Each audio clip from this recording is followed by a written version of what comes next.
In this region, we have seen that protecting water catchments is of no interest to the Procuenca project.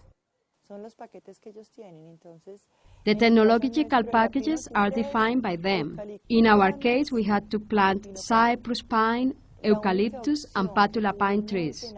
The only option of native trees was the Colombian pine species, but not in the numbers that we wanted.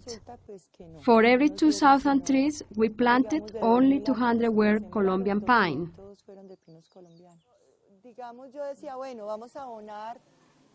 I say, okay, we are going to use organic fertilizers then, although this was not permitted. The technological package includes chemical fertilizers, and they tell you what product and when it should be applied.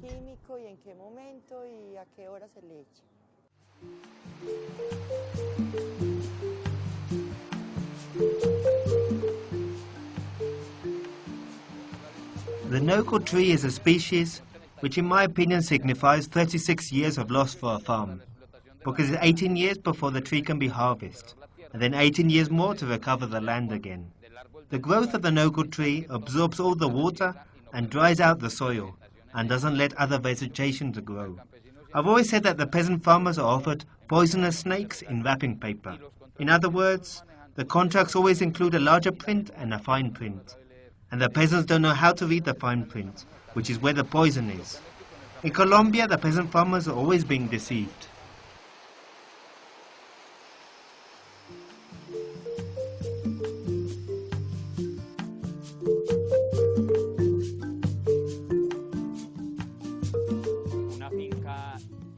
Let's take a farm with 4 hectares of land dedicated to coffee, banana and other food crops.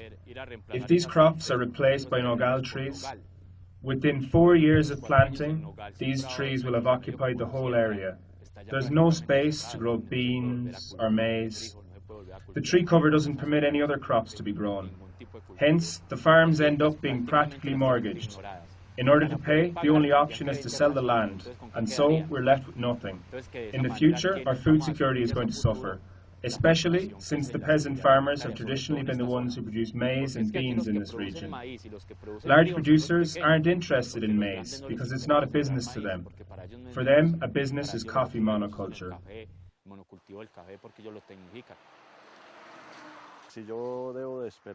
To have to wait 20 years to attain results from a crop, I think it is too long, because the only thing I'm going to see is poverty, as the plantation doesn't even need farm labor.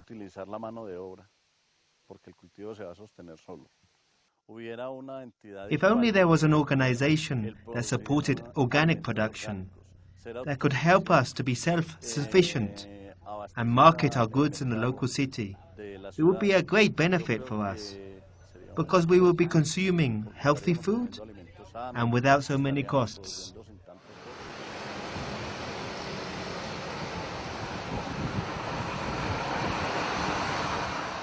Yo siempre he dicho que eso no se debería llamar Procuenca, sino Promadera.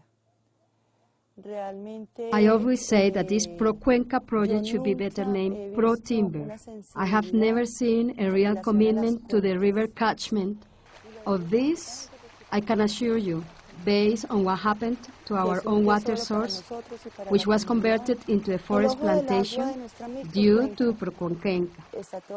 The owner of this land works with Procuenca and planted with Procuenca, and although they gave him recommendations on the type of tree he should plant, he never took them into account, and he destroyed a water source.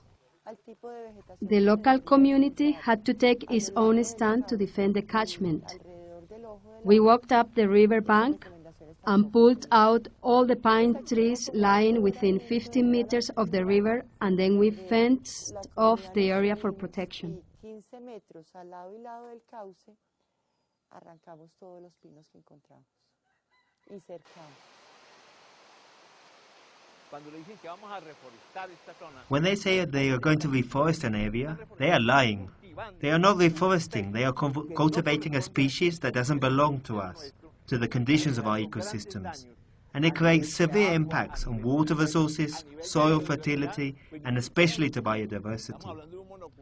We're talking of a monocrop forest plantation, with all the impacts that this system implies. Moreover, the most dramatic effects in terms of cultural impacts. The natural forest is spiritually healing for us. We are talking essentially of its diversity: animals, plants, flowers, birds, reptiles. This great richness of the forest ecosystem. The forest is not a homogeneous structure. It is diverse. All this is going to be lost in order to favor a homogeneous landscape, a cold landscape, which does not belong to our tropical ecosystems.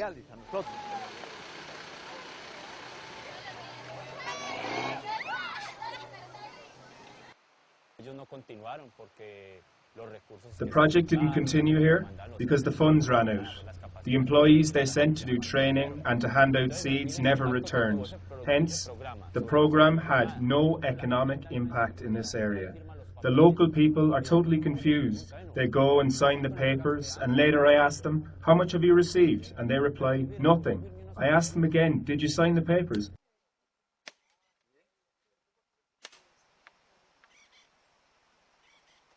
They have informed us that the Pro-Cuenca project will disappear as a project in itself, and that our contracts with the Corporation for the Development of Caldas, the CDC, are going to be transferred to a new institution with private investment.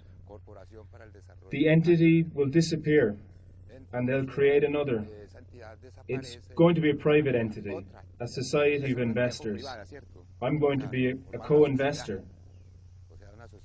We're in a dilemma, as I don't know what the terms, what the conditions of our participation will be.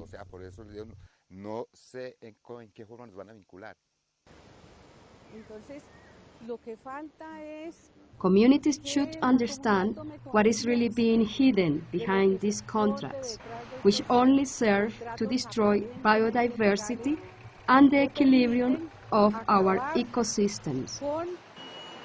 La biodiversidad y el equilibrio de los ecosistemas. The world trade system has been converted into a machine of destruction.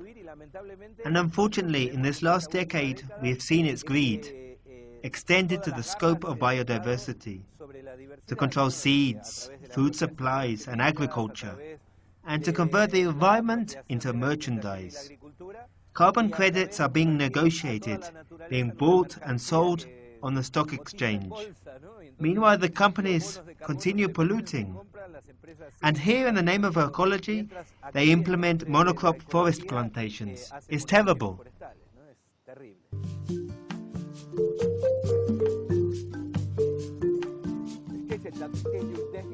These methods of environmental accounting permit the polluter to pay for its damages. We insist they should stop destroying the planet, and not just to pay us for the damages. Environmental goods, they cannot have a price. The first issue is that society has to understand this. There are things in life that cannot be given a price. How much is a glass of water here, and how much in the Sahara? Put a price on it. I was thinking that would happen here as well. If I was going to fill up my farmland only with trees, I would be in a terrible situation. That happened to my neighbour. He planted those tree plantations. I remember, before, he used to harvest jeep loads of bananas every week. But now, due to the trees that he has planted, all his crops have died. However, me, I'm fascinated by growing banana, coffee, and oranges. In every piece of my land, I grow something different. It's like a newborn child. If you don't take care of it, it will fall to the ground. I enjoy and believe in diversity. All this diversity of food, this is my true wealth.